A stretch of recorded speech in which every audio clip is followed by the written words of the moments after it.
Wala akong obligasyon na pagsilbi bihan ng isang manugang na puro lang trabaho ang alam at walang oras sa asawa niya. Kung gusto mong may mainit na pagkain, sana umuwi ka ng maaga. Malamig ang hanging ibinubuga ng mamahaling aircon na sumalubong kay Trisha nang buksan niya ang pinto. Ngunit tila yelo itong tumusok hanggang sa kanyang mga buto.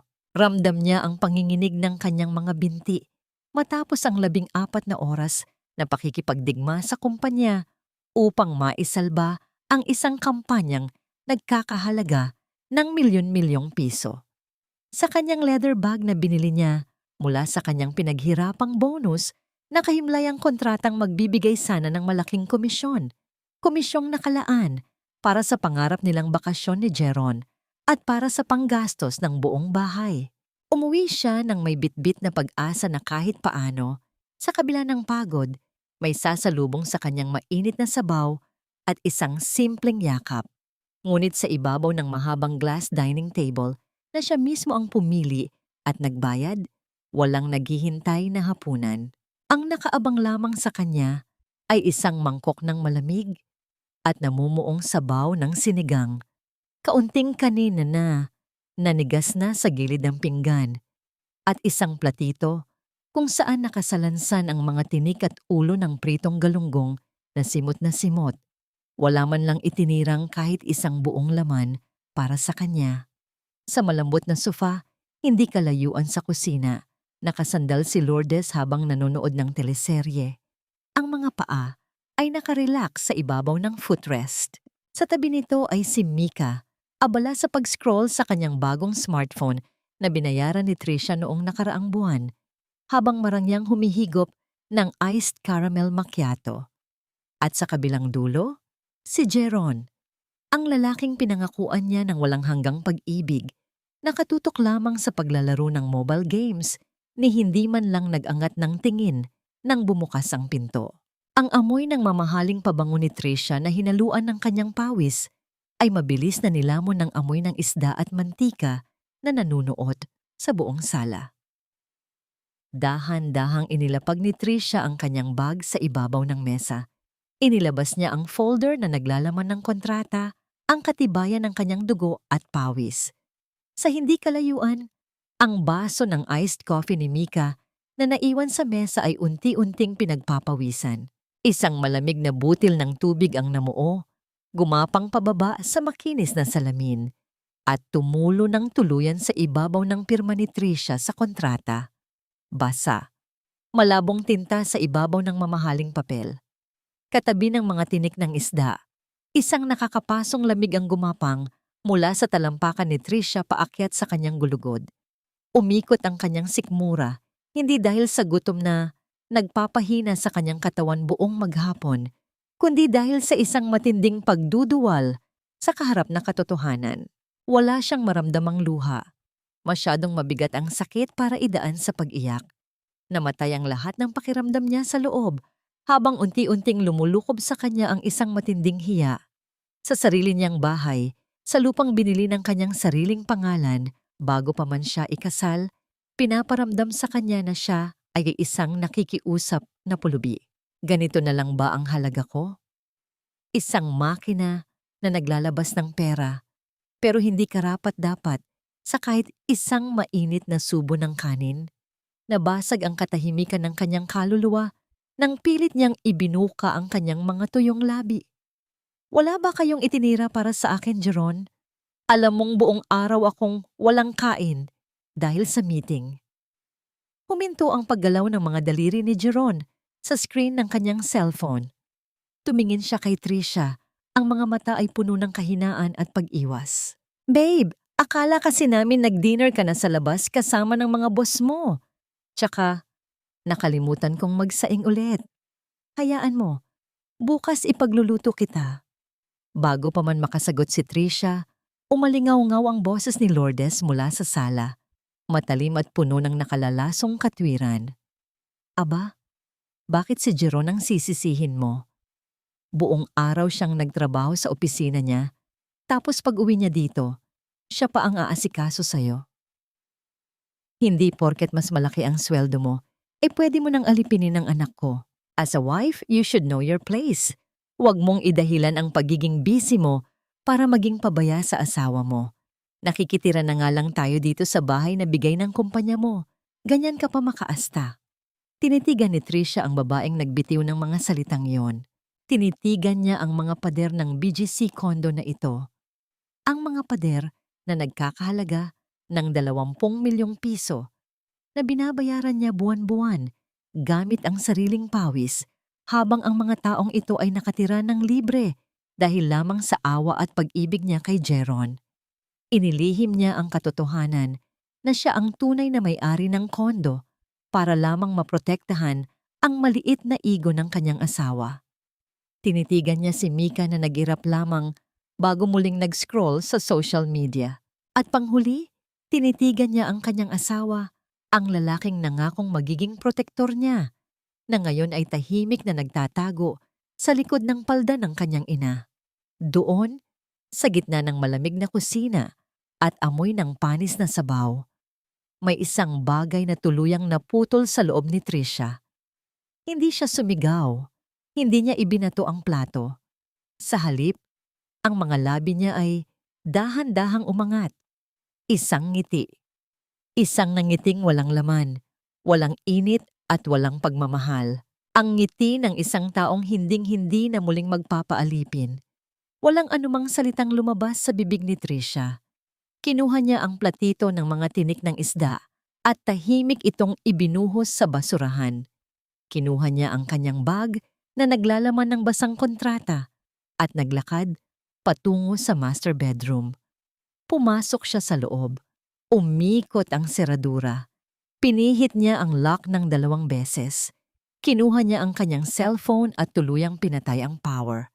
Makalipas ang ilang sandali, narinig niya ang mahihinang pagkatok mula sa labas ng pinto. Ang boses ni Jeron, malambing, nagmamakaawa at puno ng nakakasukang pagkukunwari. "Babe, buksan mo naman ang pinto. Huwag ka na magtampo. Promise, bibilhan kita ng pagkain sa labas. Babe, nagagalit si mama. Labas ka na dyan." Ngunit sa loob ng madilim na kwarto, nakatingin lamang si Tricia sa kisame, habang ang kanyang isip ay nagsisimula nang bumuo ng isang plano na dudurog sa lahat ng ilusyon ng pamilya Santos. Hindi dinalaw ng antok si Tricia sa buong magdamag. Habang nakatingin sa madilim na kisame ng kanyang kwarto, ang natitirang init ng pagmamahal sa kanyang puso ay tuluyan ng nagyelo. Pagsapit ng umaga, bago pa man tumagos ang unang sinag ng araw sa makapal na kurtina, kinuha niya ang kanyang telepono. Sa bawat pagdampi ng kanyang daliri, sa malamig na salamin ng screen, unti-unting napipigtas ang mga kadenang siya rin mismo ang nagkabit sa kanyang sarili sa loob ng 3 taon. Binuksan niya ang kanyang banking app. Walang panginginig, walang pag-aalinlangan. Kinanselan niya ang automatikong paglipat ng pondo na nakapangalan bilang household at mama's allowance. Kasunod nito, hinanap niya ang detalye ng supplementary credit card ni Mika. Isang mahinang buntong hininga ang kumawala sa kanyang mga labi bago niya pinindot ang salitang deactivate. Bago siya tumayo upang mag-ayos para sa trabaho, nagbukas siya ng isang online shopping app. Nag-order siya ng isang personal na mini fridge na may digital lock at binayaran ang pinakamahal na shipping fee upang maihatid ito ng mismong araw na yon, diretso sa loob ng kanyang kwarto. Habang nagaganap ang tahimik na himagsikan ni Tricia sa loob ng opisina, isang magkaibang eksena ang namumuo sa loob ng isang eksklusibong butik sa Greenbelt. Nakatayo si Mika sa harap ng kaha. Hawak ang isang mamahaling leather bag na matagal na niyang pinapangarap i-post sa kanyang social media. Ang kanyang ngiti ay abot hanggang tainga habang iniaabot ang makinang na credit card na nakapangalan kay Tricia. Amoy na amoy sa hangin ang pinaghalong signature leather ng mga bag at ang matapang na Jo Malone perfume na inispray niya sa sarili bago umalis ng kondo. Ngunit nang idaan ng kahera ang card sa makina, isang matinis na tunog ng pagtanggi ang pumunit sa kayabangan ni Mika. Kumunot ang noo ng kahera, muling idinaan ang card Ngunit parehong pulang ilaw ng pagkabigo ang lumabas sa screen. Iniangat ng kahera ang kanyang paningin. Ang mga mata ay may halong propesyonal na paggalang, ngunit may nakatagong panguuyam. Ma'am, I'm sorry po. Pero decline po ang card ninyo. May isa pa po ba kayong card o baka gusto ninyong magbayad in cash? Namula ang mukha ni Mika. Umakyat ang init mula sa kanyang leeg hanggang sa kanyang mga pisngi. Nagsimulang magbulungan ang dalawang matronang nakapila sa kanyang likuran. Miss, pakitry nga ulit. Baka sira yung terminal nyo o baka walang signal. Asik ni Mika. Ang boses ay tuminis sa pinaghalong inis at kaba. Imposibleng mag-decline yan. My sister-in-law is a director at a big company. She pays for everything. Baka system glitch nyo lang yan. We tried it twice na po, ma'am. Nakablock po ang account. Malamig na tugon ng kahera habang dahan-dahang inilalayo ang mamahaling bag pabalik sa counter. Ang nanginginig na kamay ni Mika na pinalamutian ng mamahaling nail art na si Trisha rin ang nagbayad ay tila nangawit sa ere. Kahit pabalot siya ng pabangong libo-libo ang halaga, hindi nito nagawang itago ang umaalingasaw na amoy ng kanyang matinding kahihiyan. Ramdam niya ang nag-aapoy na titig ng mga tao sa paligid. Mabilis niyang hinablot ang walang silbing card at halos patakbong lumabas ng butik. Nanginginig ang kanyang mga daliri habang paulit-ulit na tinatawagan ng kanyang kuya at ina. Ang mga luha ng pagkagalit ay sumisira sa kanyang perpektong makeup. Pagsapit ng gabi, umuwi si Trisha sa BGC pagbukas niya ng pinto. Walang pamilyar na ingay ng telebisyon ang sumalubong sa kanya. Ang hangin sa loob ng sala ay mabigat. Tila isang bagyong naghihintay na lamang bumuhos. Sa gitna ng glass dining table, nakaupo ang tatlong tao na animoy mga hukom sa isang paglilitis. Si Mika ay may namamagang mga mata at nakahalukip-kip, masamang nakatingin sa kanya. Si Heron ay nakayuko, pinaglalaruan ng kanyang mga daliri sa ibabaw ng mesa. At sa gitna nila, nakapamayawang si Lourdes, ang mukha ay natatakpan ng anino ng matinding galit. Sa harap ni Lourdes ay isang mahabang kapirasong papel, isang listahan ng mga gastusin sa bahay na maingat na kinwenta ng mano-mano. Huminto si Trisha sa paglalakad, tiningnan niya ang papel, at pagkatapos ay sinalubong ang nanlilisik na mga mata ng kanyang biyenan. Ano itong naririnig ko kay Mika na pinahiya mo siya sa mall kanina? Ang bungad ni Lourdes, ang boses ay mababa, ngunit puno ng laso. At bakit tumawag ang asawa mo sa akin na hindi raw pumasok ang allowance niya sa bangko? May balak ka bang gutumin ang pamilyang kumupkop sa'yo at nagbigay sa'yo ng pamilya? Ang amoy ng murang bawang at mantika mula sa nilutong hapunan ni Jeron ay tila kumapit sa mamahaling wallpaper ng sala. Isang amoy na hindi kailanman naging bahagi ng mundong binuo ni Trisha. Nakatayo siya sa gitna ng silid, ramdam ang bigat ng mga titig na punong-puno ng panunumbat. Trisha, wag mo naman kaming daanin sa ganyan. Simula ni Lourdes, ang boses ay biglang lumambot. Naging isang mapait at malapot na himig na tila pulot pukyutan na may kasamang lason. Pinapalaki mo lang ang maliit na bagay. Si Mika, bata pa yan. Nagkamali lang siya ng pagpili ng bibilhin. Pero yung ipahiya mo siya, yung i-block ang card na parang hindi mo kami pamilya. Humakbang palapit si Lourdes, ang kanyang mga kamay na may suot na gintong sing-sing na regalo rin ni Trisha noong nakaraang Pasko ay pilit na humahawak sa braso ni Trisha. May utang na loob ka rin sa amin, iha. Ako ang nagpalaki kay Jeron para maging ganitong klaseng lalaki na mapapangasawa mo. Binigay ko sa iyo ang pinakaimportanteng tao sa buhay ko. Hindi ba sapat na kabayaran yun para sa kaunting tulong na hinihingi namin? Napakunot ang noo ni Trisha. Ang salitang utang na loob ay tila isang kutsilyong unti-unting hinihiwa ang kanyang balat. Naalala niya ang 3 taon ng pananahimik. Naalala niya ang gabing nagpasya siyang magsinungaling kay Jeron tungkol sa yaman niya. Noong bagong kasal pa lamang sila, Nakita ni Tricia ang pagkailang sa mga mata ni Jeron nang malamang mas malaki ang kinikita niya. Upang protektahan ang marupok na ego ng asawa, sinabi niyang ang kondo sa BGCI, company-provided housing lamang, at ang kanyang sahod ay sapat lang para sa kanilang dalawa. Ang pagsisinungaling na yon, na akala niya ay gawa ng pag-ibig, ay naging isang lubid na unti-unting sumasakal sa kanya.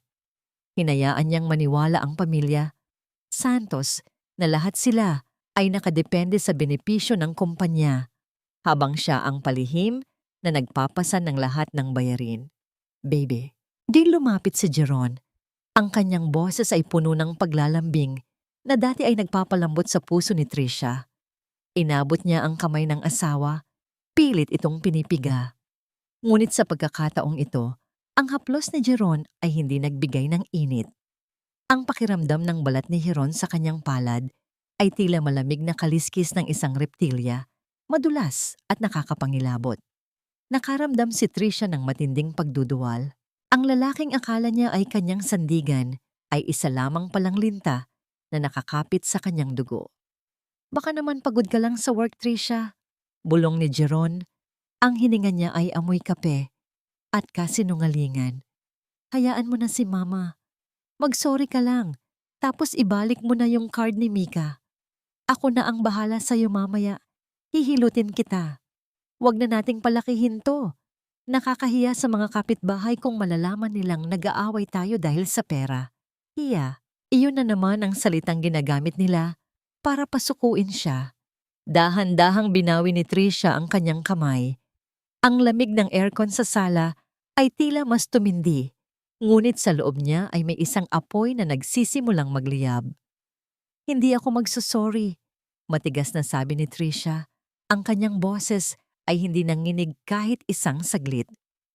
Mula ngayon, ang babayaran ko na lang dito ay ang kuryente, tubig at association dues, ang luho ni Mika, ang panggala ni Mama, at ang sarili mong mga gastos. Jeron, kayo na ang humanap ng paraan. Hindi ako ang ATM ng pamilyang ito. Tumahimik ang buong sala. Ang mukha ni Lourdes ay biglang nag-iba mula sa mapagpanggap na pag-aalala tungo sa isang anyo ng purong kasamaan. Ang kanyang mga labi ay nanginig sa galit. Ah, ganon? Pagkatapos ng lahat, ganyan ka nakabastos? Sigaw ni Lourdes, ang boses ay pumapalahaw na parang isang sugatang hayop. Tandaan mo, Tricia, kung wala si Jeron, wala ka ring pamilyang uuwian. Isang matandang dalaga ka lang na puro pera, pero walang nagmamahal. Hindi na sumagot si Tricia. Tinalikuran niya sila at pumasok sa kanyang kwarto. Iniwan silang tatlo na nagbubulungan sa dilim ng sala. Nang gabing iyon, hindi nakatulog ng mahimbing si Tricia. Nakikiramdam siya. Maya-maya, sa gitna ng katahimikan ng hating gabi, narinig niya ang marahang pagpihit ng doorknob ng kanyang kwarto. Ang tunog ng metal na nagkiskisan ay tila isang babala. Nanatili siyang nakapikit. Pinabagal ang kanyang paghinga. Sa pamamagitan ng bahagyang siwang ng kanyang mga mata, nakita niya ang anino ni Jeron na pumasok sa kwarto. Hindi ito lumapit sa kama upang humalik o humingi ng tawad. Sa halip, dahan-dahan itong lumapit sa kanyang working table, doon kung saan nakatago ang kanyang laptop at ang maliit na vault na naglalaman ng mga dokumento ng kanyang mga ari-arian. Sa ilalim ng liwanag ng buwan na tumatagos sa bintana, nakita ni Tricia ang lislis ng ngiti sa mukha ng kanyang asawa habang tinititigan nito ang kanyang vault. Ang kamay ni Jeron ay dahan-dahang dumukot ng isang bagay mula sa kanyang bulsa, isang susi na hindi kailanman ibinigay ni Tricia sa kanya. Ang dating amoy ng mamahaling lavender at vanilla sa loob ng kondo ay tuluyan ng pinalitan ng amoy ng sunog na tuyo at bawang. Dahil wala ng perang panggaling kay Tricia, ang marangyang buhay ni na Lourdes at Mika ay tila bumagsak sa lupa nang walang saplot. Sa loob ng isang linggo, ang refrigerator na dati ay puno ng imported na keso, wine, at mga sariwang prutas ay naging libingan na lamang ng mga plastik ng bagoong at tira-tirang ulam. Sa tuwing bubuksan ni Mika ang pinto ng ref, ang tanging sumasalubong sa kanya ay ang malawak na bakanting espasyo at ang mahinang ugong ng makina nito. Manaman, galunggong na naman. 3 araw na tayong puro isda. Ang lagkit na ng pakiramdam ko. Feeling ko pati hininga ko amoy palengke na. Reklamo ni Mika habang nakatingin sa kanyang mga kuko na wala ng bagong polish. Ang kanyang kutis na dati ay alagang-alaga sa spa ay tila nawawalan na ng ningning dahil sa init ng loob ng bahay. Pinapatay kasi ni Trisha ang centralized aircon sa tuwing wala siya para makatipid sa kuryenteng siya ang nagbabayad. Ano ang magagawa ko? Yung kuya mo napakakuripot. Ayaw ilabas ang pera niya. Kesyo kailangan daw para sa gas ng kotse niya. Sagot ni Lourdes habang madiing nagbabalat ng bawang. Ang kanyang mga mata ay puno ng pait. Tingnan mo yang si Trisha, ni hindi man lang tayo alukin sa inorder niyang pagkain na dinala sa kwarto niya. Napakawalang puso. Sa loob ng kanyang kwarto, hindi naririnig ni Trisha ang kanilang mga hinaing.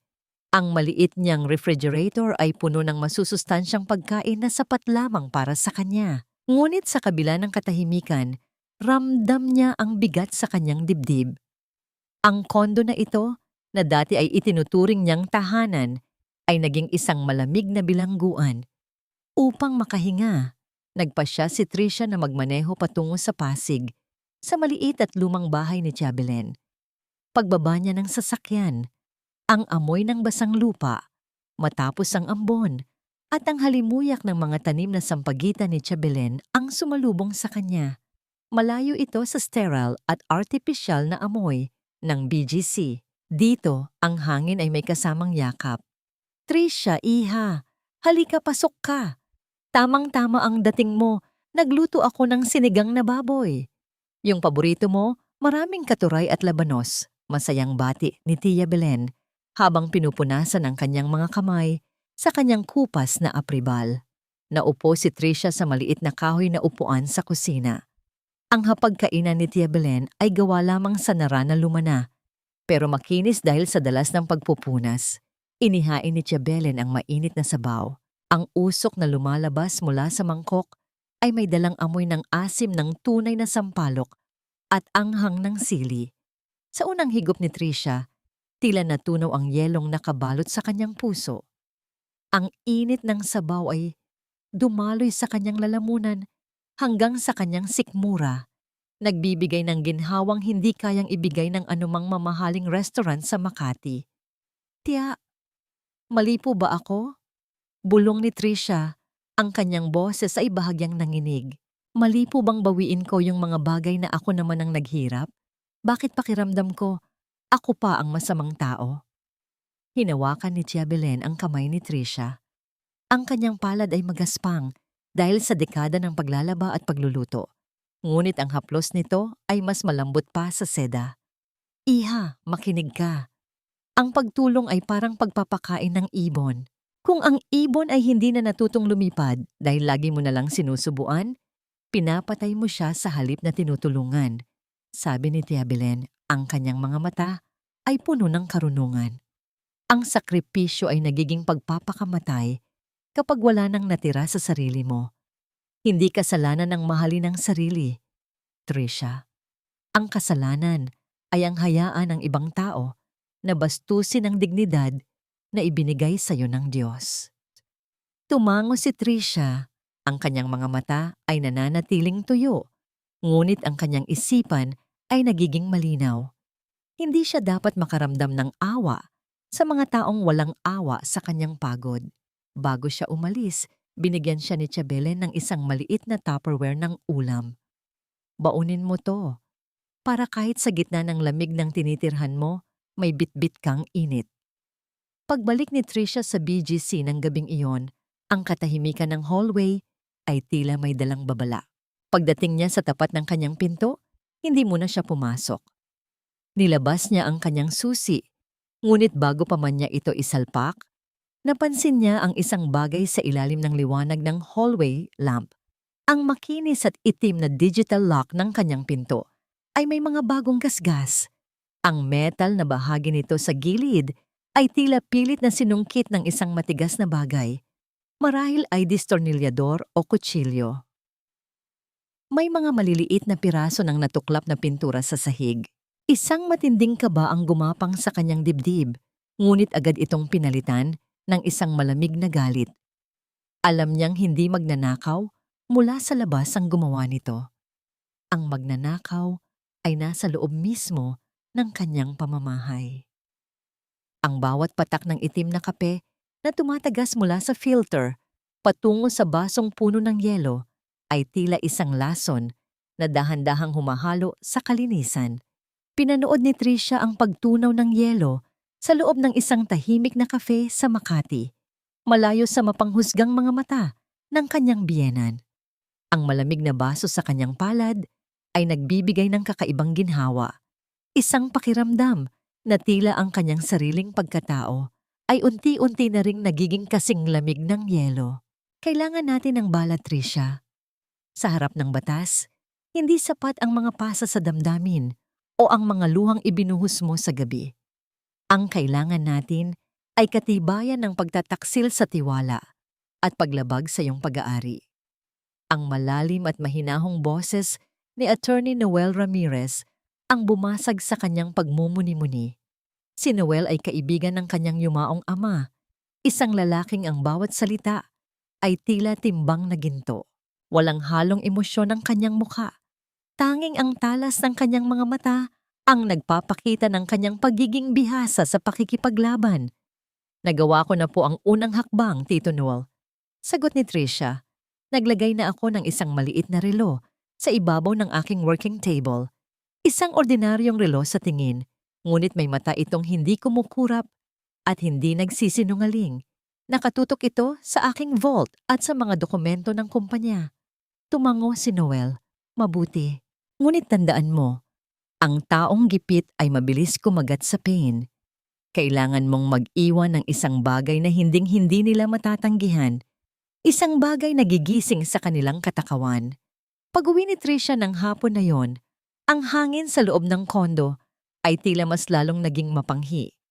Amoy ng tuyong pawis at murang sabon ang nangingibabaw, isang palatandaan na hindi na sila gumagamit ng pampabango sa bahay dahil wala na silang pambili. Nakita niya si Jeron na nakaupo sa sofa. Ang mga mata nito ay nakatitig sa kawalan habang hinahaplos ang kanyang tiyan. Ang kanyang asawa ay tila isang leon na nagugutom, laging naghahanap ng mapagsasamantalahan. Hindi siya tiningnan ni Tricia. Dumiretso siya sa kanyang silid at sadyang iniwan ang isang makapal na brown envelope sa ibabaw ng kanyang mesa. Ang tatak ng bangko sa labas ng envelope ay malinaw at madaling mabasa. Sa loob nito ay mga kopya ng lumang resibo.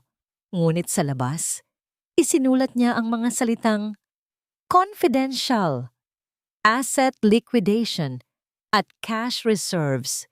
Bago siya lumabas upang mag-shower, sinulyapan niya ang maliit na digital clock sa gilid. Ang pulang ilaw nito ay hindi nakikita ng ordinaryong mata, ngunit alam ni Tricia na bawat segundo ay naitatala. Babe, gusto mo ba ng kape? Ipagtitimpla kita. Ang boses ni Jeron ay muling narinig mula sa labas ng pinto. Puno ng malagkit na paglalambing na tila isang sapot ng gagamba. Huwag na, Jeron. Pagod ako. Huwag mo akong iisturbohin. Malamig na tugon ni Tricia bago tuluyang isara ang pinto ng banyo. Kinabukasan, habang nasa gitna ng isang mahalagang board meeting sa kumpanya, naramdaman ni Tricia ang mabilis na pagtibok ng kanyang puso. Hindi dahil sa kaba sa presentasyon, kundi dahil sa pag-vibrate ng kanyang smartphone na nakatago sa ilalim ng mesa.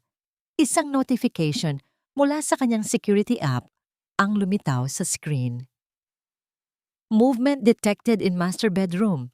Dahan-dahang kinuha ni Tricia ang kanyang telepono. Sa ilalim ng mesa, binuksan niya ang live feed. Ang screen ay nagpakita ng isang malabo, ngunit malinaw na imahe ng kanyang silid. Nakita niya ang pagbukas ng pinto. Isang anino ang dahan-dahang pumasok. Maingat ang bawat hakbang na tila isang magnanakaw sa sarili niyang tahanan.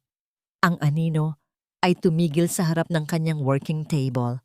Nakita ni Tricia ang pamilyar na likod ng isang lalaki, ang kanyang asawa. Ang lalaking nangako sa harap ng altar na poprotektahan siya sa lahat ng panganib, ay siya palang panganib na pumasok sa kanyang silid. Nakita niya sa screen ang panginginig ng mga kamay ni Jeron habang hinahawakan ang brown envelope. Ngunit hindi doon tumigil ang kanyang asawa. Inilabas ni Jeron ang kanyang sariling cellphone at nagsimulang kuhanin ang mga litrato ng bawat pahina sa loob ng envelope. Pagkatapos, dahan-dahan itong lumapit sa vault ni Tricia. Hawak ang isang susi at isang maliit na papel na may nakasulat na mga numero. Mga numerong hula niya sa password ng kanyang asawa. Ang bawat paghinga ni Jeron na naririnig sa audio ng kamera ay tila tunog ng isang hayop na naglalaway sa harap ng biktima. Isang matinding pagduduwal ang naramdaman ni Tricia. Ang kanyang sikmura ay tila binaliktad ng isang hindi nakikitang kamay. Ang pag-ibig na 3 taon niyang inalagaan ay tuluyan ng naging isang bangkay na naaagnas sa harap ng kanyang mga mata. Biglang huminto si Jeron.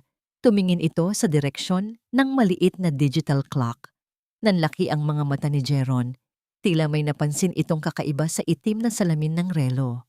Ang kanyang mukha ay lumapit sa lens, ang bawat butas ng kanyang balat, at ang madilim na hangarin sa kanyang mga mata ay naging higante sa screen ni Tricia. Ang kamay ni Jeron ay dahan-dahang bumuhat, ang kanyang mga daliri ay tila mga kuko ng agila na handang sumunggab. Ang screen ng telepono ni Tricia ay biglang naging static, bago tuluyang naging itim ang lahat. Sa loob ng malawak na boardroom ng kumpanya sa Makati, ang tanging maririnig ay ang mahinang ugong ng aircon at ang boses ng CEO na nagpapaliwanag tungkol sa taunang kita. Ngunit para kay Tricia, ang lahat ng ingay sa paligid ay biglang naglaho nang maramdaman niya ang sunod-sunod na pag-vibrate ng kanyang telepono sa ibabaw ng kanyang hita. Isang mainit na kuryente ng kaba ang gumapang sa kanyang dibdib. Dahan-dahan siyang tumayo, humingi ng paumanhin sa mga kasamahan at mabilis na naglakad patungo sa banyo ng mga executive. Ang amoy ng matapang na disinfectant at mamahaling lemon-scented soap sa loob ng banyo ay tila sumakal sa kanyang hininga. Pumasok siya sa isang cubicle, isinara ang pinto, at nanginginig ang mga daliri habang binubuksan ang application ng kanyang security camera. Sa maliit na screen ng kanyang telepono, bumukas ang mundo ng kanyang kataksilan. Nakita niya si Jeron sa loob ng kanyang kwarto. Ang kanyang asawa, ang lalaking 3 taon niyang pinakain at binihisan, ay parang isang gutom na asong naghahalukay sa kanyang mga gamit. Inilabas ni Jeron ang makapal na brown envelope na sadyang iniwan ni Tricia. Ngunit hindi lang pera ang hinahanap nito. Nakita ni Tricia ang paglabas ni Jeron ng sariling cellphone at ang sunod-sunod na pagkuha ng litrato sa mga sensitibong dokumento ng kanyang kumpanya, ang mga estratehiyang pinuyat niya ng ilang buwan. Pagkatapos, narinig ni Tricia ang boses ni Jeron sa pamamagitan ng maliit na speaker ng kanyang telepono. Isang boses na puno ng pananabik at kasakiman. "Hello? Sir? Nakuha ko na ang kailangan nyo. Lahat ng marketing strategy ni Tricia para sa susunod na quarter, nandito na sa akin. Magkano ang ibabayad nyo sa akin para dito? Sigurado akong malaking lugi ito sa kumpanya nila kapag nakuha nyo to." Napahawak si Tricia sa malamig na pader ng cubicle. Ang kanyang mga tuhod ay tila naging jelly. Muntik na siyang matumba sa semento. Isang matinding pagduduwal ang umakyat sa kanyang lalamunan. Hindi lang palalinta ang kanyang asawa, isa itong ahas na handang itinda ang kanyang dangal at karera para lamang sa pera. Ang bawat salita ni Jeron ay tila isang matalim na gunting na gumugupit sa huling hibla ng kanyang pasensya. Ganito na lang ba talaga? Isasakripisyo mo pati ang trabaho ko para sa luho nyo? Sa screen, nakita ni Tricia ang paghinto ni Jeron. Lumapit ang mukha nito sa maliit na digital clock na kinalalagyan ng kamera. Ang mga mata ni Jeron ay naningkit. Tila napansin ang kakaibang kintab ng lens sa loob ng itim na salamin. Isang nakakatakot na ngisi ang gumuhit sa mga labi ng kanyang asawa, isang nangising puno ng pananabik at katusuhan. Ano to? Akala mo ba hindi ko mahahalata? Trisha? Bulong ni Jeron sa kamera. Ang kanyang boses ay tila isang malamig na haplos ng kamatayan sa pandinig ni Trisha. Biglang itinaas ni Jeron ang kanyang kamay. Sa isang mabilis na galaw, hinablot niya ang relo at malakas itong ibinalibag sa sahig. Ang huling nakita ni Trisha bago magdilim ang screen ay ang sakim na mukha ni Jeron at ang pagkadurog ng lens ng kamera. Ang tunog ng pagkabasag ng salamin at plastik sa sahig ay tila umalingaw-ngaw sa loob ng bungo ni Trisha. Kahit wala itong tunog sa application, naiwan si Trisha sa gitna ng katahimikan ng banyo. Ang tanging naririnig niya ay ang mabilis na pagtibok ng kanyang puso at ang sarili niyang paghinga na tila kinakapos. Ang lamig ng telepono sa kanyang palad ay tila naging apoy na nagpapaalab sa kanyang galit. Hindi na siya ang Trisha na iiyak sa sulok. Hindi na siya ang asawang tatahimik para sa hiya. Ang pag-ibig na 3 taon niyang pinangalagaan ay naging isang bangkay na wala ng buhay. At ngayon, handa na siyang ilibing ito ng tuluyan. Dahan-dahan siyang lumabas ng cubicle, humarap sa malaking salamin at tinitigan ng sarili. Ang kanyang mga mata, na dati ay puno ng pag-aalinlangan, ay naging kasing talas na ng isang itak. Binuksan niya ang gripo, hinayaan ang malamig na tubig na dumaloy sa kanyang mga kamay, at pagkatapos ay pinunasan ng kanyang mukha. Wala ng luha, tanging ang lamig ng desisyon ang natira. Kinuha niya ang kanyang telepono at tinawagan si Attorney Noel Ramirez. Tito Noel, ituloy na po natin. Ngayon na. Pagbukas ng pintong yari sa Nara, sinalubong si Trisha ng isang uri ng katahimikang hindi nagbibigay ng kapayapaan. Isang katahimikang tila bago sumabog ang isang bulkan. Ang amoy ng mamahaling Sapthom na vanilla ay hinaluan ng amoy ng malagkit na pawis at galit na nagmumula sa 3 taong naghihintay sa kanya sa sala. Sa gitna ng malawak at makinis na sofa, nakaupo sina Jeron, Lourdes at Mika. Para silang mga hukom sa isang maruming paglilitis.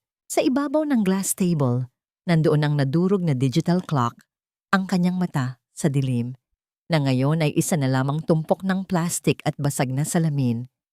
Trisha, maupo ka. Kailangan nating mag-usap. Ang boses ni Jeron ay mababa. May halong panginginig na tila siya ang biktima. Ang kanyang mga mata ay mapula. Hindi dahil sa puyat, kundi dahil sa matinding pagkapahiya na nauwi sa pagkapuot. Hindi kumilos si Trisha, na natili siyang nakatayo.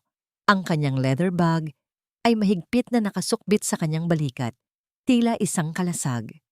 Ang lamig ng aircon ay humahampas sa kanyang mukha, ngunit sa loob niya ay may namumuong apoy. Ano to, Trisha? Pati ba naman sa sarili nating kwarto, naglalagay ka ng spy camera? Ganyan na ba ang tingin mo sa akin? Sa amin? Tanong ni Jeron, sabay turo sa basag na relo. Asawa mo ako, pero para mo akong itinuring na kriminal sa loob ng sarili kong pamamahay. Bago pa man makasagot si Trisha, tumayo si Lourdes. Ang kanyang mukha ay namumula. Ang mga ugat sa kanyang leeg ay tila puputok na sa tindi ng galit. Humakbang siya palapit kay Trisha. Ang kanyang mga daliri ay itinuturo ang mukha ng manugang. Walang hiya ka. Akala mo ba hindi ko alam ang pakay mo? Naglalagay ka ng kamera dahil may tinatago ka rin, di ba? Baka naman kaya mo kami binabantayan dahil ikaw itong may ginagawang milagro sa labas. Bulyaw ni Lourdes. Sa bawat salitang lumalabas sa kanyang bibig, may mga tilamsik ng laway na tumatalsik at bumabagsak sa makinis na tiles ng sahig. Ang sahig na pinapakintab ng perang galing sa bulsa ni Trisha. Kaya mo ba kami ginugutom? Kaya mo ba tinitipid ang anak ko dahil ibinibigay mo na sa ibang lalaki ang pera mo? Patuloy ng matanda. Ang kanyang boses ay pumapalahaw sa buong kondo. Napakawalang utang na loob mo. Kami ang pamilya mo. Ako ang tumanggap sa'yo kahit wala kang kwentang manugang, tapos ganito ang igaganti mo sa amin. Sa tabi ni Lourdes, Tumayo rin si Mika. Ang muka ay puno ng pait. Ate, dahil sa ginawa mo, napahiya ako sa mga kaibigan ko. Paano ko babayaran ang mga utang ko kung hindi mo ibabalik ang card ko? You are so selfish. Akala mo ba porket ikaw ang kumikita, pwede mo na kaming tapakan? Tumingin si Trisha sa kanila nang walang kurap. Nakita niya ang bawat butil ng pawis sa noo ni Jeron, ang bawat tilamsik ng laway ni Lourdes na tila dumi sa kanyang malinis na tahanan. Ramdam niya ang panginginig ng kanyang mga kamay, hindi dahil sa takot, kundi dahil sa matinding pagkamuhi na tila sumasakal sa kanyang lalamunan. Muling nagsalita si Jeron. Sa pagkakataong ito ay tumayo siya at lumapit kay Trisha. Inilabas niya ang isang kapirasong papel mula sa kanyang bulsa, isang kasunduan na siya mismo ang gumawa. Hindi na ako papayag na ganito. Trisha, kung gusto mong magkaayos tayo, ibigay mo sa amin ang lahat ng cards mo. Ibigay mo sa akin ang password ng vault mo. Mula ngayon, ako na ang hahahawak ng pananalapi sa bahay na to para masiguro kung hindi mo kami niloloko. Deklara ni Jeron. Ang kanyang boses ay puno ng huwad na otoridad. Kung hindi mo gagawin to, sasabihin ko sa kumpanya nyo na nambababae ka at pinapabayaan mo ang asawa mo. Sisirain ko ang pangalan mo, Trisha. Pipili ka, ang pera mo o ang dangal mo. Tiningnan ni Trisha ang papel na nasa harap niya. Tiningnan niya ang mukha ng lalaking 3 taon niyang minahal na ngayon ay mukhang isang halimaw na naniningil ng upa. Isang mahaba at malamig na sandali ng katahimikan ang namayani. Pagkatapos, sa gitna ng tensyon at galit, dahan-dahang umangat ang mga balikat ni Trisha. Isang mahinang tunog ng pagbuga ng hangin ang kumawala sa kanyang mga labi hanggang sa naging isang malakas na tawa. Tumawa siya ng tumawa, isang tawang puno ng pait at pangungutya na umalingaw-ngaw sa bawat sulok ng marangyang kondo. Ang kanyang tawa ay tila isang matalim na kutsilyo na humihiwa sa kapalaluan ng pamilya Santos. Trisha, anong tinatawa-tawa mo dyan? Bulyaw ni Lourdes, ang kanyang mukha ay lalong nangitim sa galit. Huminto si Trisha sa pagtawa, tiningnan niya ang kanyang biyenan. Pagkatapos ay ang kanyang asawa na may mga matang tila naging kasing tigas ng diamante. Danggal? Bulong ni Trisha.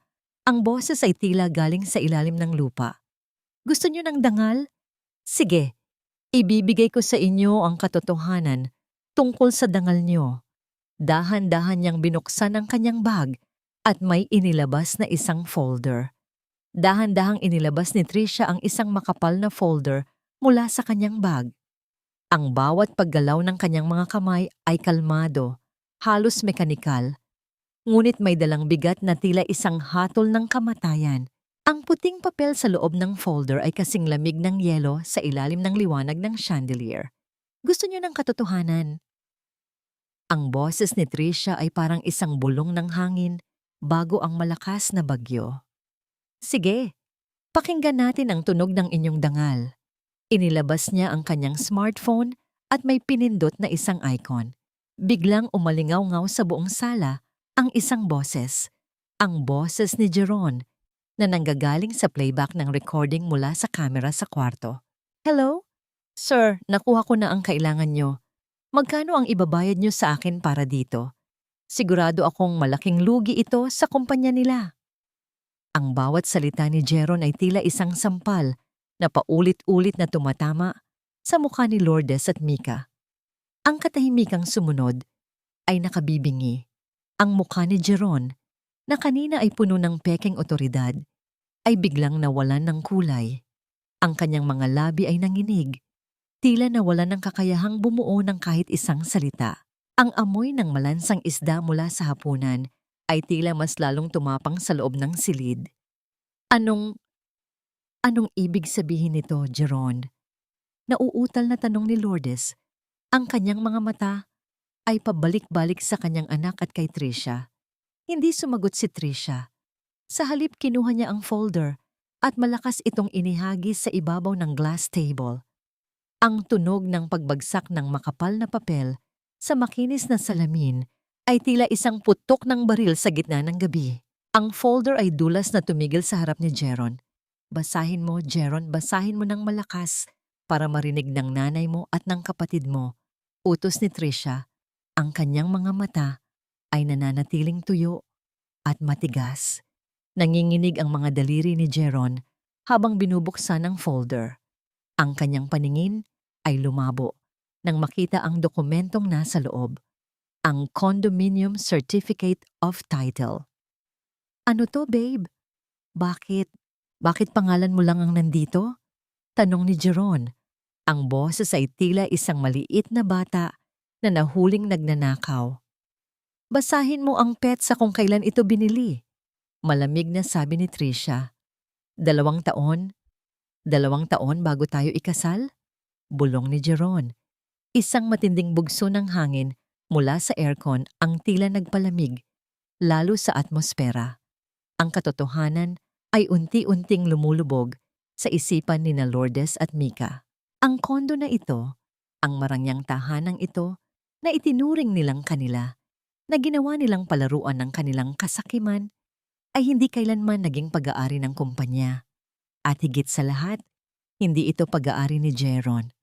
Ang kondo na ito ay binili ko gamit ang sarili kong pera bago ko pa makilala ang pamilyang ito. Simula ni Trisha, ang bawat salita ay may dalang kapangyarihan ng isang reyna. Sinabi ko lang na rental ito para hindi ka mahiya, Jeron. Para hindi mo maramdamang mas maliit kang lalaki dahil mas marami akong ari-arian. Pero ang pag-ibig ko ay ginawa ninyong pagkakataon para maging mga linta. Tumayo si Trisha, lalong tumangkad sa paningin ng 3 taong nakaupo sa sofa na tila mga basang sisiw. Akala nyo ba ay hawak nyo ako sa leeg dahil sa hiya? Akala nyo ba ay matatakot ako sa banta nyo? Tanong ni Trisha habang tinititigan si Jeron. Ang recording na yan ay sapat na para makulong ka sa kasong corporate espionage at theft. At ang kondo na ito, isang pirma ko lang sa security. Kakalad ka rin kayo palabas dito na parang mga basurang nagkakalat sa hallway. Biglang lumambot ang katawan ni Lourdes. Ang kanyang matatabil na dila ay tila naputol. Ang kanyang mga tuhod ay nanginig hanggang sa dahan-dahan siyang bumagsak sa sahig sa paanan ni Trisha. Ang kanyang kamay na kanina ay itinuturo ang manugang ay pilit na humahawak sa laylayan ng skirt ni Trisha. Trisha, nagkamali kami. Huwag mong gawin to sa amin. Saan kami pupunta? Ang boses ni Lourdes ay puno ng pait at takot. Isang tunog ng pagsuko na walang dangal. Yumuko si Trisha. Ang kanyang mukha ay ilang pulgada na lamang ang layo sa mukha ng kanyang biyenan. Naamoy niya ang hininga ni Lourdes na amoy kape at pagkabulok ng kalooban.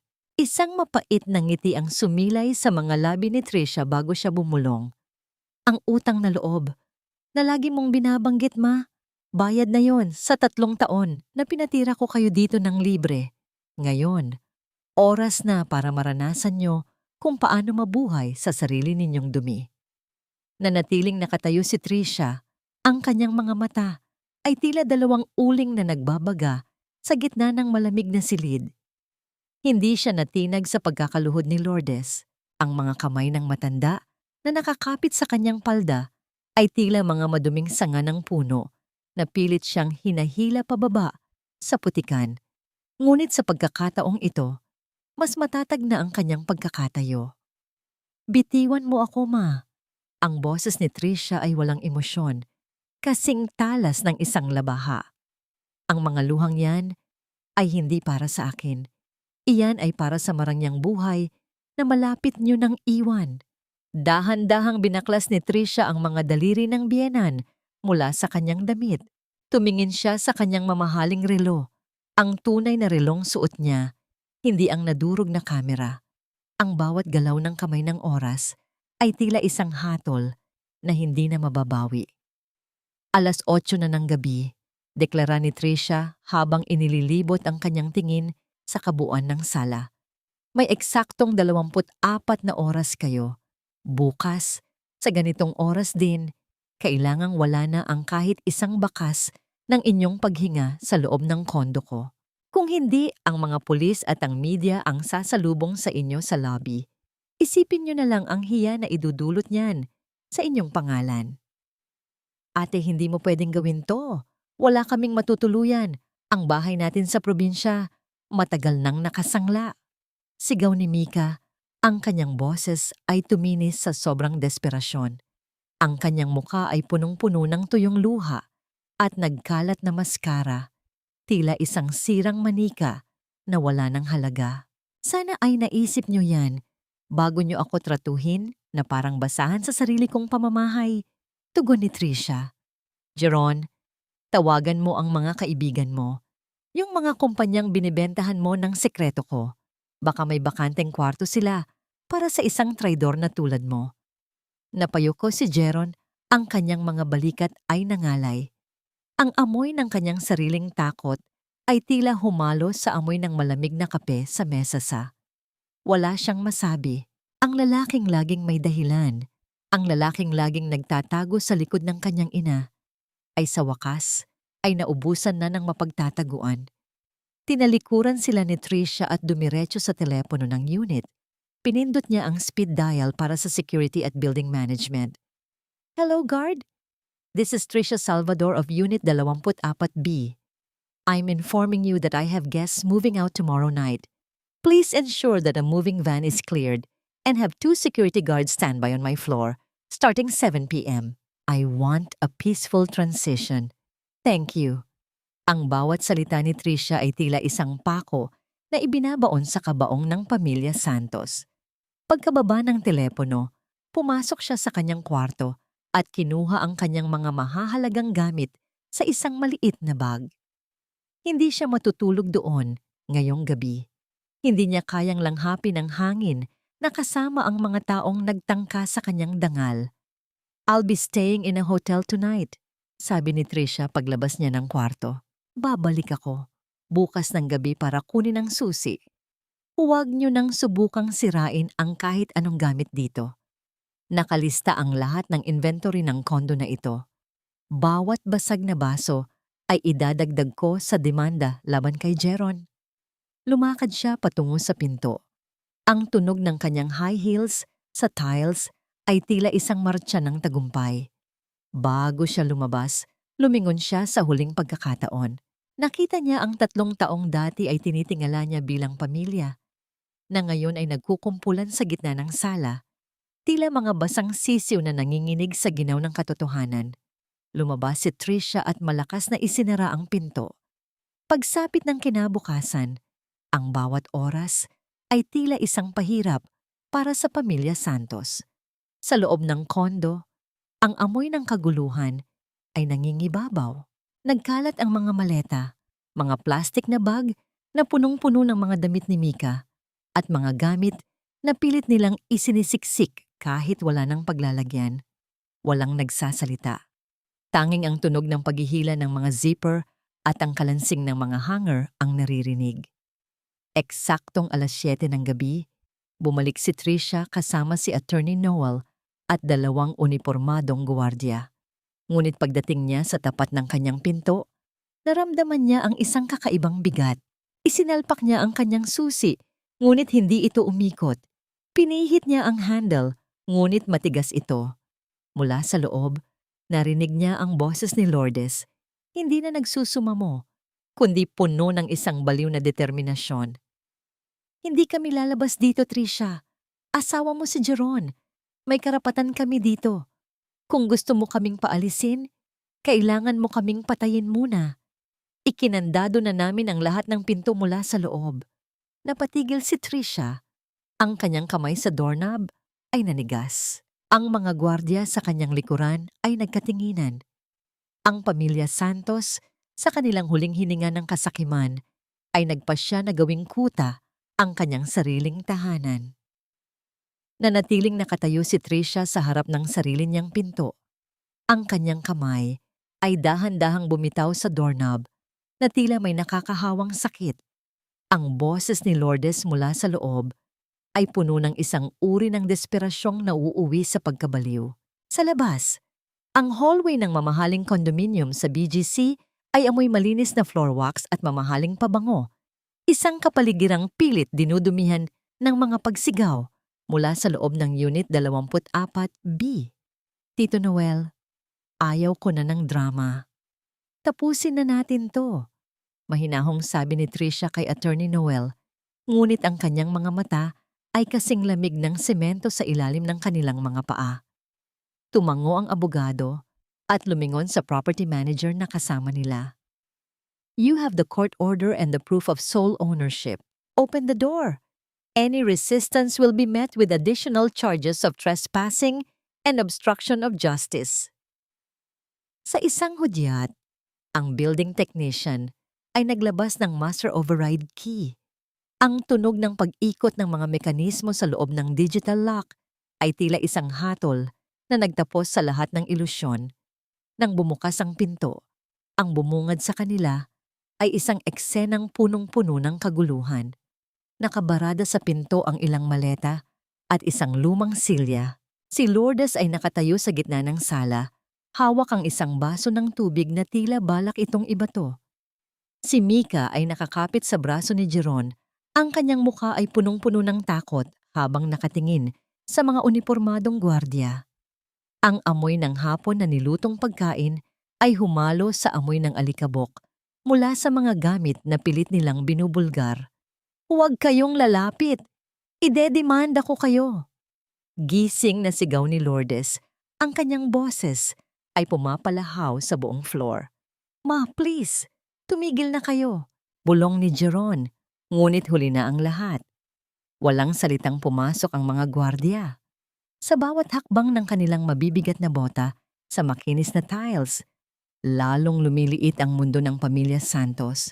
Dahan-dahang binuhat ng mga gwardiya ang mga maleta at itim na plastik na bag, ang lahat ng ebidensya ng kanilang 3 taong pananatili, at isa-isang inilabas sa hallway.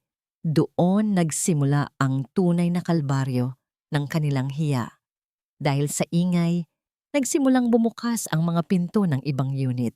Ang mga kapitbahay ni Tricia, mga matatagumpay na negosyante, mga banyaga, at mga kilalang tao sa lipunan ay lumabas upang makiusyoso.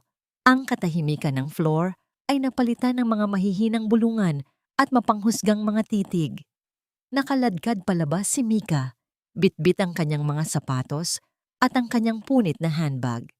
Nakita niya sa dulo ng hallway ang isa sa kanyang mga social media rivals. Isang babaeng palagi niyang pinagyayabangan ng kanyang marangyang buhay sa BGC. Ang babae ay nakatayo doon, nakataas ang kilay at kinukunan ng video ang buong eksena gamit ang smartphone. Ramdam ni Mika ang pag-init ng kanyang buong katawan, isang uri ng kahihiyang mas masakit pa sa anumang sampal. Ang kanyang maskarang binuo sa loob ng 3 taon ay natuklap sa harap ng lahat. Ang kanyang luxurious lifestyle ay napatunayang isa lamang palang basura na itinatapon sa hallway. Sumunod na inilabas si Lourdes na patuloy na nagmumura at naglulupasay hanggang sa mapagod at mapilitang maglakad nang makita ang dami ng taong nanunood. Ang kanyang buhok ay gulo-gulo. Ang kanyang duster ay may mantsa ng mantika. Isang imahe ng isang matandang walang dangal na pilit kumakapit sa hindi sa kanya. Panghuli ay si Jeron. Naglakad siya ng nakayuko. Ang kanyang mga balikat ay bagsak, tila isang basang sisiw na inilalabas sa gitna ng ulan. Ni hindi niya kayang tingnan ang mga kapitbahay na dati ay kinakausap niya ng may kumpiyansa gamit ang pangalan ni Tricia para magmukhang importante. Pagdating sa grand lobby ng condominium, ang kahihiyan ay lalong lumalim.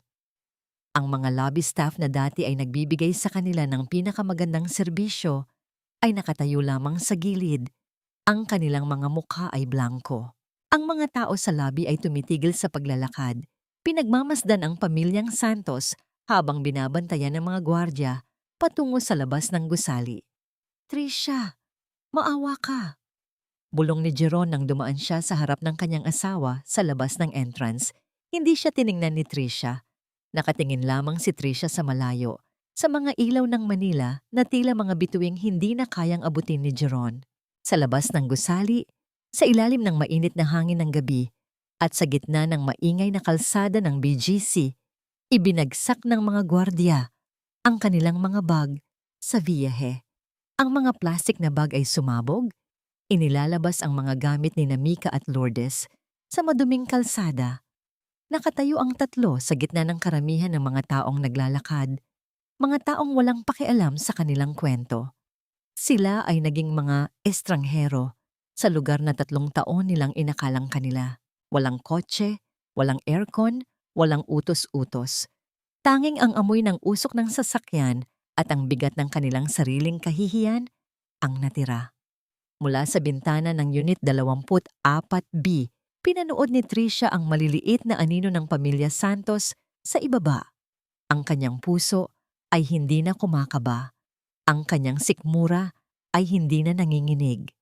Sa unang pagkakataon, sa loob ng maraming taon, ang hangin sa loob ng kanyang kondo ay amoy malinis, isang kalinisan na nanggagaling sa pagtatapon ng lahat ng dumi sa labas. Sa loob ng malamig at tila walang buhay na silid ng korte, ang tanging maririnig ay ang mahinang gasgas ng mga bulpen sa papel at ang marahang pag-ikot ng lumang ceiling fan na tila nagbibilang ng bawat segundong natitira sa pagsasama ni Tricia at Jeron. Ang amoy ng lumang folder, tinta, at matapang na floor wax ay nangingibabaw. Isang atmosperang puno ng bigat at seryosong usapin ng batas. Nakatayo si Tricia sa harap ng hukom. Ang kanyang suot na itim na blazer ay tila isang baluti na nagtatago sa lahat ng sugat ng kanyang nakaraan. Sa kabilang panig, nakaupo si Jeron kasama ang kanyang abogado. Ang mukha ni Jeron ay malinis, ahit na ahit, at nakasuot ng barong na tila sumisimbolo sa isang inosenteng asawang pinagkaitan. Your Honor, simula ng abogado ni Jeron, ang boses ay puno ng mapagpanggap na simpatya. Ang aking kliyente ay biktima ng emosyonal na pang-aabuso. Sa loob ng 3 taon, itinuring siyang isang katulong sa sarili nilang tahanan. Si Miss Salvador ay naging isang malamig at makasariling asawa na mas inuuna ang kanyang karera kaysa sa kanyang pamilya. Nais naming hilingin ang kalahati ng mga ari-arian at sustento para sa aking kliyente bilang kabayaran sa kanyang mga sakripisyo. Sa gallery, nakita ni Tricia ang naniningkit na mga mata ni Lourdes. Ang matanda ay nakasuot ng formal na damit, ngunit ang kanyang mukha ay hindi maitago ang pait ng pagkatalo sa labas ng kondo noong nakaraang buwan. Ngumiti ng bahagya si Attorney Noel Ramirez. Tumayo siya ng may kalmado at mapanganib na aura. Ang kanyang mga hakbang sa makinis na sahig ay tila isang babala. Your Honor, ang sakripisyo na binabanggit ng kabilang panig ay isang malaking kasinungalingan. Simula ni Noel, inilapag niya ang isang makapal na folder sa mesa ng ebidensya. Mayroon kaming mga bank statements na nagpapatunay na sa loob ng 3 taon, 100% ng gastusin sa bahay, pati na ang allowance ni Mr. Santos at ng kanyang pamilya ay nanggaling lamang sa iisang source, si Tricia Salvador. Si Mr. Santos ay hindi naglabas ng kahit isang kusing para sa kanilang tahanan. Isang bulungan ang gumapang sa loob ng silid. Bahagyang yumuko si Jeron, ang kanyang mga daliri ay nanginginig sa ibabaw ng mesa. Ngunit higit sa usaping pinansyal, pagpapatuloy ni Noel ang boses ay lalong tumalas. Narito ang ebidensya ng corporate espionage.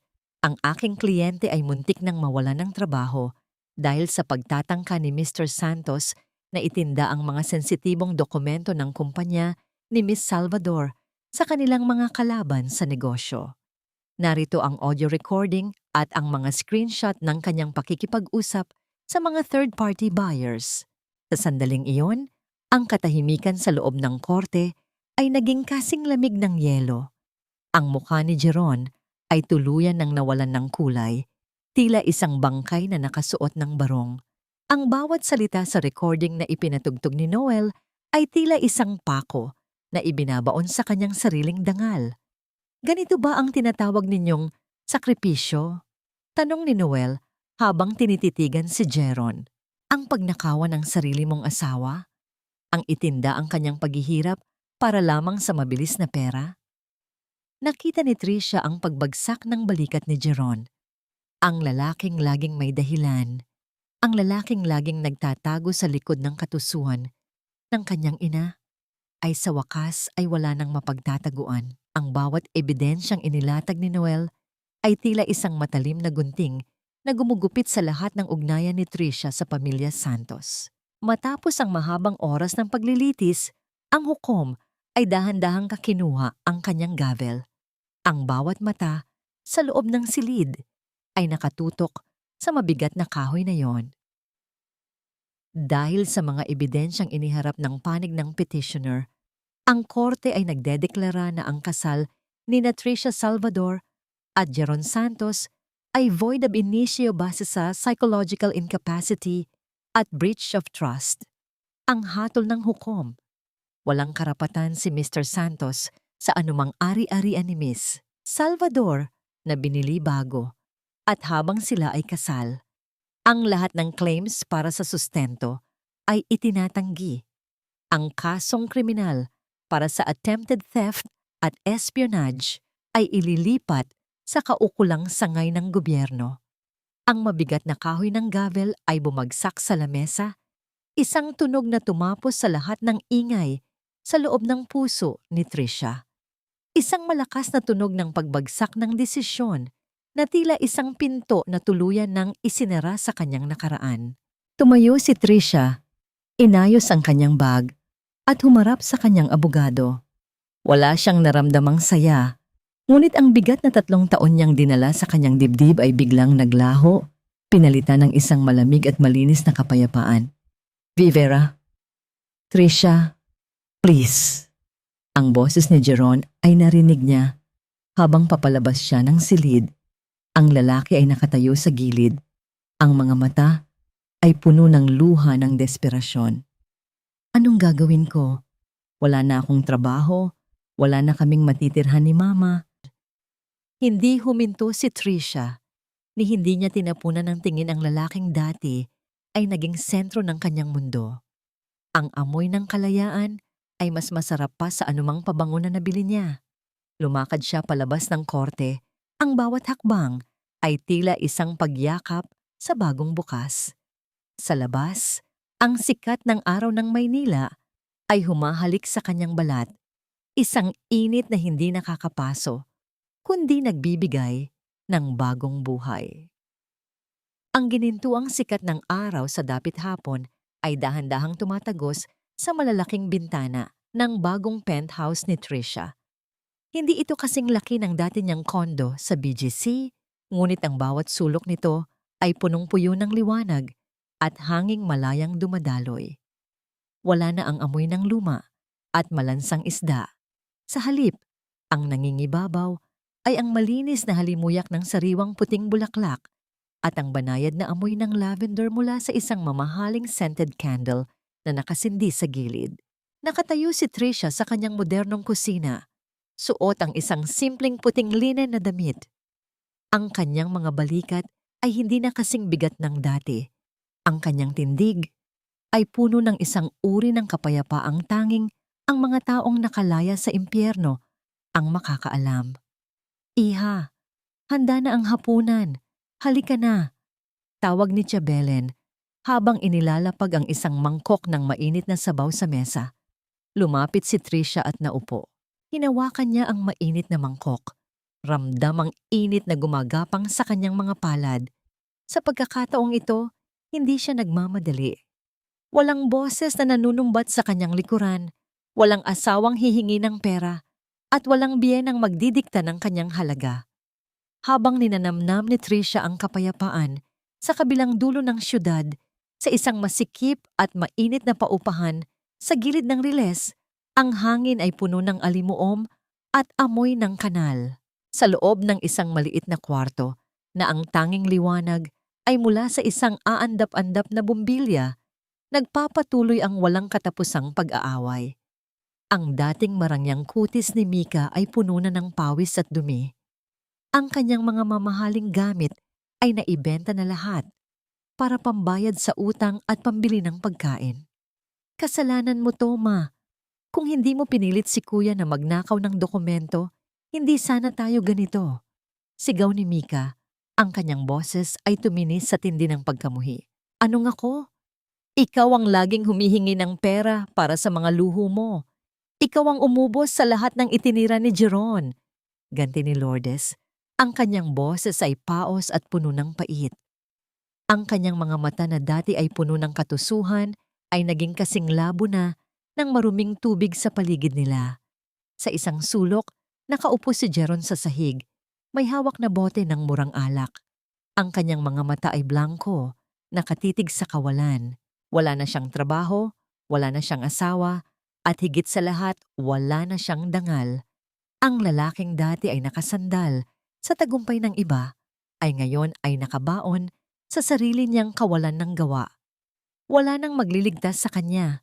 Wala nang Trisha na magpaparaya para sa kanyang ego.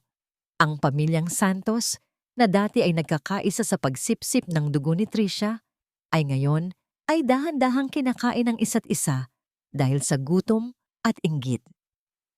Bumalik ang katahimikan sa penthouse ni Trisha.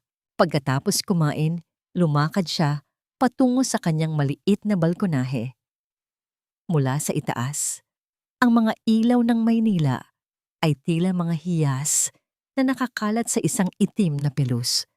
Ang malamig na hangin ng gabi ay humahalik sa kanyang mga pisngi, nagdadala ng amoy ng ulan at kalayaan.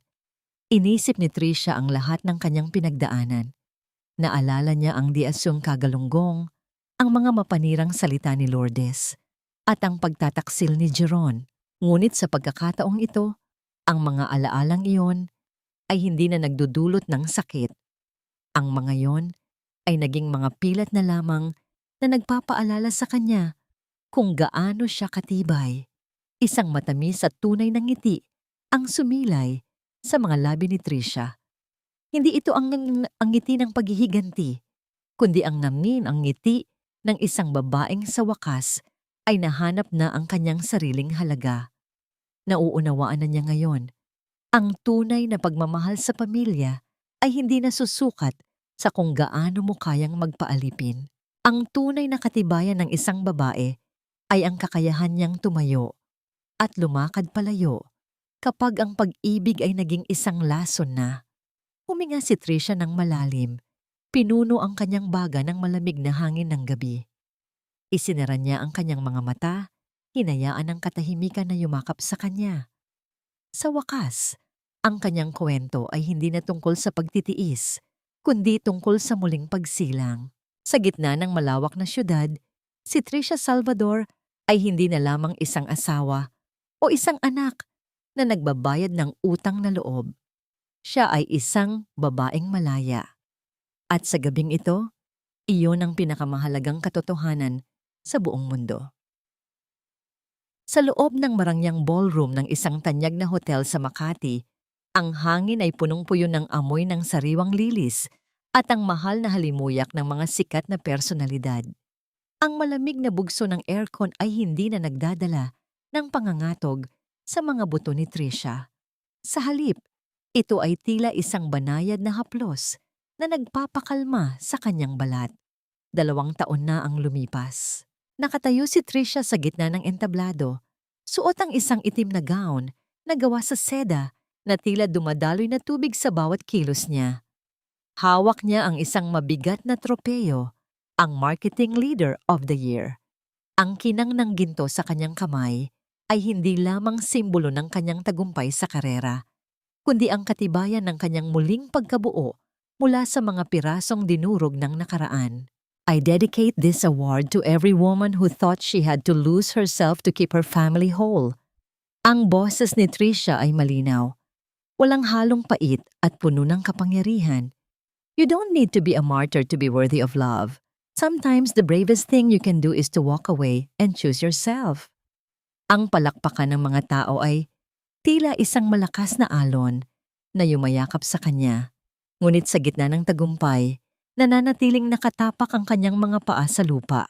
Pagkatapos ng seremonya, Habang naglalakad si Trisha patungo sa kanyang sasakyan sa parking area, ang amoy ng usok ng lungsod at ang init ng kalsada ay muling sumalubong sa kanya. Isang Grab delivery rider ang nakaparada sa gilid, pawisan at hinihingal habang inaayos ang isang malaking thermal bag. Napahinto si Trisha nang magtama ang kanilang mga mata. Si Jeron, ang lalaking dati ay tinitingala niya bilang asawa, ay ngayon ay isang estrangherong may malalim na mga mata at mukhang pagod na pagod. Ang barong na suot nito noon sa korte ay pinalitan ng isang kupas na uniforme na amoy kalsada at paghihirap. Nang makilala niya si Trisha, ang mukha ni Jeron ay dinaluyan ng isang matinding hiya, isang kahihiyang mas masakit pa sa anumang sampal ng batas. Trisha, bulong ni Jeron, ang boses ay tila isang tuyong dahon na tinangay ng hangin. Inayos niya ang kanyang helmet. Pilit na itinatago ang kanyang mukha, ngunit huli na. Ang kanyang mga kamay na dati ay nagnanakaw ng dokumento, ay ngayon ay nanginginig sa hawakan ng kanyang motorsiklo. Hindi gumalaw si Trisha. Wala siyang naramdamang galit. Wala ring awa. Ang tanging naramdaman niya ay ang isang malawak na distansya na hindi na kailanman mabubura. Mag-iingat ka sa daan, Jeron, mahinahong sabi ni Trisha. Kumuha siya ng 500 piso mula sa kanyang pitaka at iniabot ito bilang tip para sa delivery na dala nito para sa ibang tao. Ang pag-abot ng pera ay hindi isang insulto, kundi isang huling paalam, isang pagkilala na ang lalaking ito ay isa na lamang ordinaryong tao sa kanyang buhay, isang taong binibigyan niya ng barya sa gitna ng daan. Nanigas si Jeron habang hawak ang pera.